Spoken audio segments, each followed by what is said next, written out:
Ayan, time check. 12:24 and gagawa pala ako ng assignment week 2. Okay guys, magsasagot tayo sa grade 3 ako. I-follow nyo nga pala ako.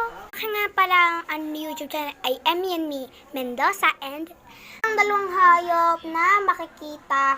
So guys, gagawa na tayo. Mag-search na tayo sa Google. Kung ano bang hayop. Ayan. Rayo Oh, may nagkakanggu. Guys, wait ko sa damit ko. Wait ha. So, wait lang. Kasi palis na kami. Pupunta kami sa bayan. And, hindi pa ako tapos sa assignment ko. Pero tatapusin ko to mamaya. Mamaya pa naman. Malapit na. Pag nakakain kami. So, wait lang. Bye-bye. Wait kayo. Wait kayo sa ano. Wait kayo sa part 2. Magpapalit ako ng damit. Wait, part 2.